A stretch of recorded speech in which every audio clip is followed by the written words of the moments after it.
Y aquí estamos comenzando un nuevo sábado con todo. ¿Cómo están? Qué bueno es encontrarnos luego de 7 días, luego de una semana en FM de Sur y por supuesto, como siempre lo decimos, a través de internet al país y al mundo. Y tenemos hoy un programa con actualidad local, con actualidad provincial y nacional como lo hacemos siempre, y también le vamos a dedicar un espacio a lo internacional que nos impacta como país, ¿eh? Así que todo esto vamos a tratar de condensarlo en estas 2 horas que estamos comenzando a vivir. Temas sobresalientes de esta semana que estamos terminando en este sábado. Bueno, hay 2 temas preponderantes, yo creo, que tienen que ver con el centro de la cuestión nacional. Por un lado, el tema del gobierno nacional con los devenires de la economía y las cuestiones que tienen que ver con las marchas de jubilados y otras protestas sociales que se van sumando a estas marchas.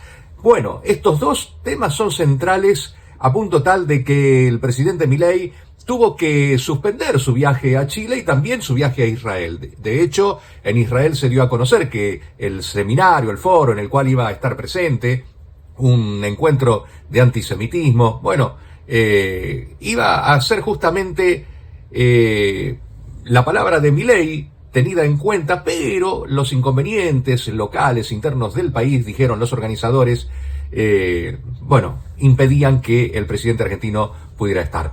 También se bajaron de ese encuentro otros oradores que iban a ver, Pero bueno, eso es otro tema, ya es un tema internacional, pero lo que nos compete a nosotros es que la situación del país obviamente no está en los controles que el gobierno pretende, porque sobre todo si hay algo en lo que el gobierno nacional, sobre todo el presidente de la nación, Javier Milei, se sostenía como fortaleza, como su tarjeta de presentación, era la economía. Él siempre decía: soy economista, experto en crecimiento, con dinero, sin dinero. Siempre tenía su mirada desde la economía. Pues bien, la economía está atravesando vaivenes muy difíciles, muy complicados. Y esto no le hace nada bien al gobierno porque obviamente es el punto fuerte. Siempre se buscó, se ancló en el tema de la inflación, se dijo que estaba bajando la inflación, si bien sabemos ahora que las más importantes consultoras norteamericanas, Bloomberg por poner un ejemplo, han establecido que el sistema de medición de la inflación de Argentina no es acorde con la realidad. Se tiene un sistema obsoleto para lo que son los valores actuales, dicen desde Bloomberg. Pero bueno, independientemente de esto, el problema fundamental del gobierno es que no tiene dólares. Se le están yendo dólares. En lo que va de este año, en 2 meses se le fueron ya 3.000 millones de dólares. Y esto se va acelerando, porque en la última semana 1.000 millones, pero en los últimos días fueron liquidando a razón de 300 millones de dólares por día. ¿Para qué? Para mantener el nivel del tipo de cambio. ¿Qué quiere decir esto? Que tuvieron que salir a enfriar un poco el mercado, porque los mercados están convulsionados. Las acciones argentinas bajaron muchísimo, todas las acciones, desde las más duras como pueden ser YPF, respaldadas en energía, hasta las más volátiles, todas bajaron. Y hay que tener en cuenta entonces que esto indica que el mercado está desconfiando de lo que se pueda lograr de aquí a poco tiempo más. ¿Y por qué sucede esto? Bueno, porque los mercados, la gente que tiene el dinero, se está dando cuenta de que el país marcha indefectiblemente hacia un reacomodamiento de la banda cambiaria. Se está hablando de entre 1.300 y 1.600 pesos, pero bueno, es aventurado decirlo. El presidente siempre critica a los economistas que hacen estas proyecciones, pero la realidad le devuelve como un cachetazo las cifras, ¿no? El dólar el dólar pesos más, pesos menos, ha subido 1.250, 1.300, por ahí baja un poquito, bajó un poco con este aval de la Cámara de Diputados al DNU que acuerda con el Fondo Monetario Internacional a través del Ejecutivo. Bueno, es un tema que también tenemos que visualizar. ¿Por qué se hace falta este dinero del Fondo Monetario Internacional? Evidentemente, si alcanzara con todos los aspectos económicos, con los recortes que se han hecho, con el equilibrio fiscal, con las cuestiones monetarias, bueno, no habría necesidad de pedir plata al fondo. Lo que pasa es que realmente no están los dólares que debieran estar. Vale decir que hay mucho dinero. ¿Sabe qué cantidad de dólares harían falta para respaldar los bonos a los cuales está atado el gobierno, 60.000 millones de dólares. Esto no te lo presta el Fondo Monetario Internacional ni loco. Entonces, lo que sí están visualizando quienes están en esta bicicleta financiera, a la cual estamos tan acostumbrados desde la dictadura militar, desde gobiernos posteriores, aún dentro de la democracia, es decir, este carry trade, nombre técnico que se le da a esa bicicleta financiera, que es yo traigo dólares, como me aseguran que el dólar sube a un 2% o un 1% mensual, entonces yo tengo tasas positivas que me ofrecen otros bonos, otras opciones, hasta un plazo fijo te ofrece más que eso. Entonces yo lo que hago es traigo los dólares, los cambio a pesos, invierto esos pesos, y cuando veo que la situación está más o menos, que el dólar va a dejar de estar barato, ¿qué hago? Voy y lo cambio. Bueno, eso es lo que está sucediendo. Hay muchos tenedores de esos bonos que no renegocian los bonos, sino que dicen dame la plata. Y esa plata la transforman en dólares.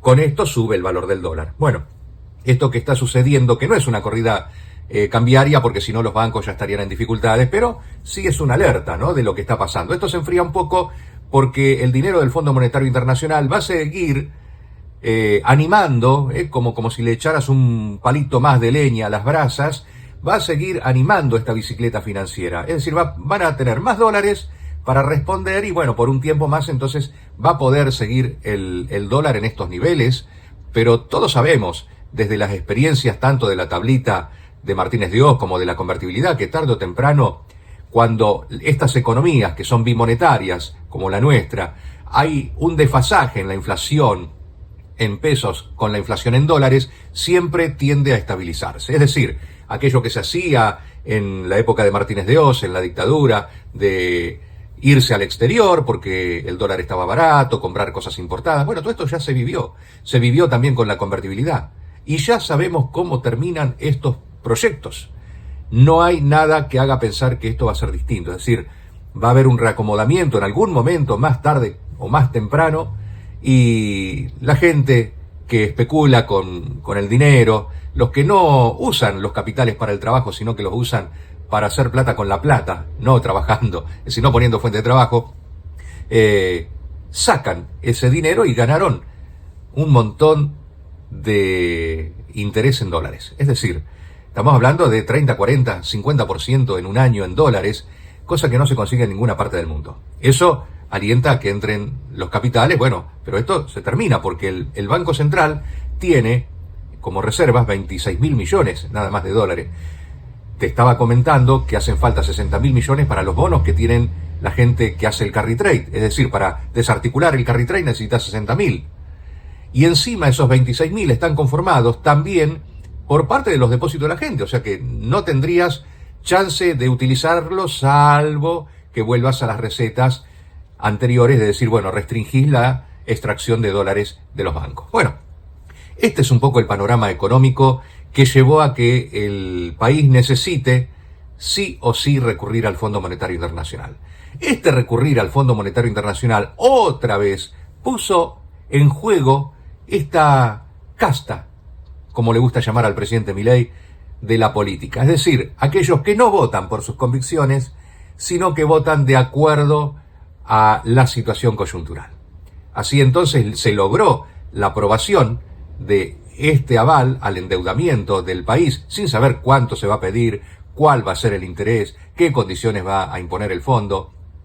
Es cierto que a veces hace falta. Bueno, si hace falta ese dinero, obviamente, yo creo que debiera haberse sido más transparente en estas cuestiones. ¿Que esto sucedió con todos los gobiernos? Por supuesto que fue así. Siempre han habido cláusulas secretas. Basta con mencionar las cláusulas secretas que todavía ni se conocen de Chevron con YPF, para poner un dato de otro gobierno que también realiza esto de tener en secreto determinados aspectos de las transacciones.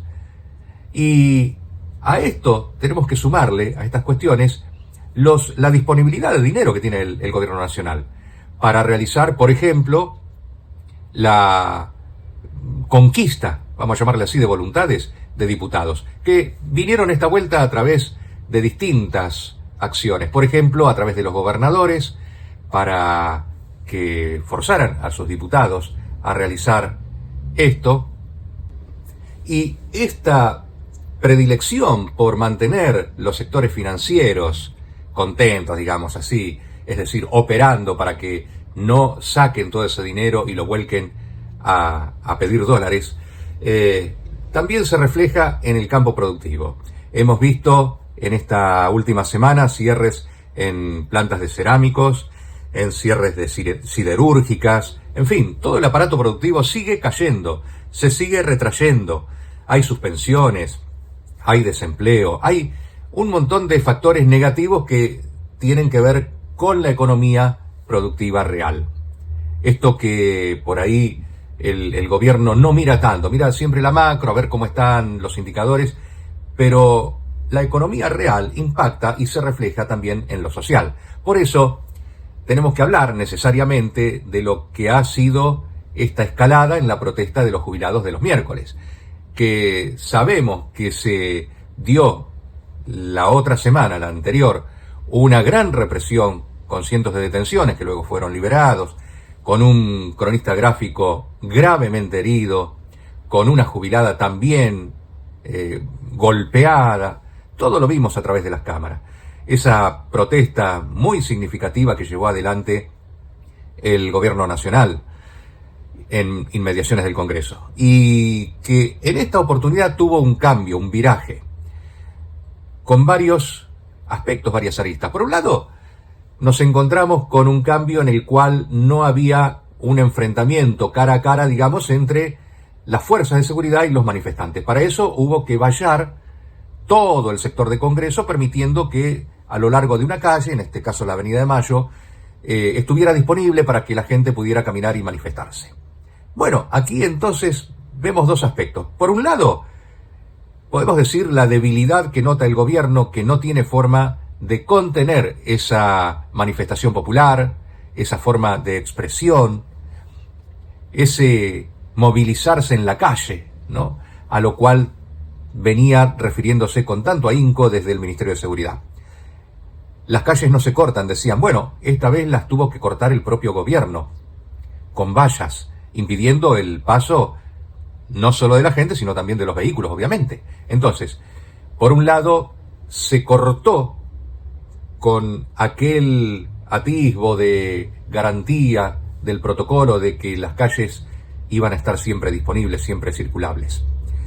Por el otro, podemos decir que se logró un estado de pacificación, de merma en la conflictividad física, en el enfrentamiento físico, y se pudo realizar una manifestación, salvo, por supuesto, al final siempre hay algún grupo de 10, 15, 20 personas que se exceden y que buscan generar hechos de violencia. Pero quedó demostrado lo mismo que había sucedido en otras marchas multitudinarias, que el pueblo puede manifestarse en paz, con tranquilidad, y que las fuerzas de seguridad tienen que estar para simplemente controlar que no hayan hechos de violencia. Esto sucedió, habrá que ver cómo continúa en los próximos miércoles, porque cada vez se amenaza con mayor adhesión a esta marcha de jubilados. Por ejemplo, ya para el 9 de abril, la CGT propone una movilización general previa al paro de 24 horas del 10 de abril, con lo cual se transforma en la realidad, en los hechos, en un paro de prácticamente 36 horas, o al menos una medida de fuerza de 36 horas con la movilización del día 9. Esto hace que el gobierno haya tenido que cambiar sus formas de llevar adelante el control de estas manifestaciones. Es cierto que hubieron requisas en autos particulares, en combis, en colectivos. Llevabas una remera de un club de fútbol y se te hacía difícil poder seguir ahí, ¿eh? Y también es cierto que hubieron otras cuestiones, hubo gente infiltrada, cámaras, de todo. El gobierno puso todo su aparato, pero esto no impidió en que la marcha fuera masiva y que esto alentara a que en lo sucesivo, nuevos miércoles, otros sectores sigan acompañando el reclamo de los jubilados, que se va extendiendo y ya no es solamente por los jubilados, sino que se reclaman por un montón de cuestiones sociales, como decía, entre otras por el desempleo. la falta de empleo, los ajustes. Los jubilados han tenido muy malas noticias pese a sus reclamos.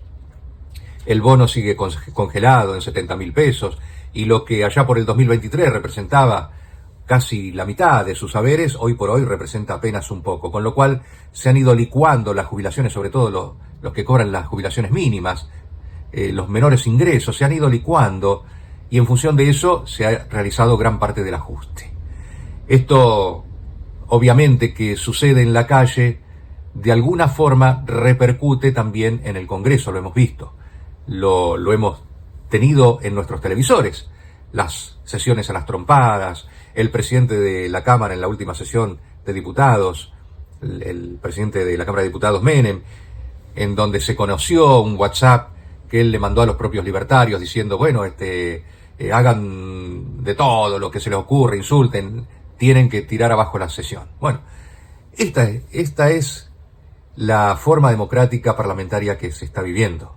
En este ámbito se discuten cosas, se avala, por ejemplo, el DNU presidencial, que tuvo, como decía, ya no solamente el aval de los diputados propios, sino aquellos que en muchos casos provienen de otros partidos políticos y le llaman con peluca, ¿no? Porque, qué sé yo, radical con peluca, ¿qué es?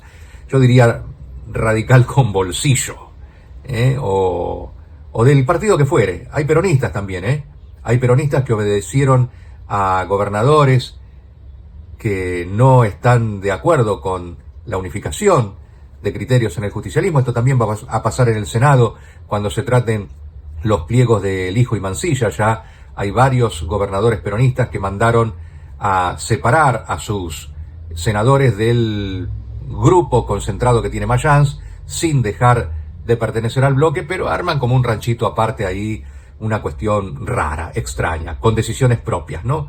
Libertad de acción, le dicen mucho, cuando ya no puedes controlar y cuando entra dinero de otras partes, ¿no? O cuando te prometen obras y te realizan obras, en fin, estas cuestiones son por las cuales está atravesando el gobierno nacional en estos momentos.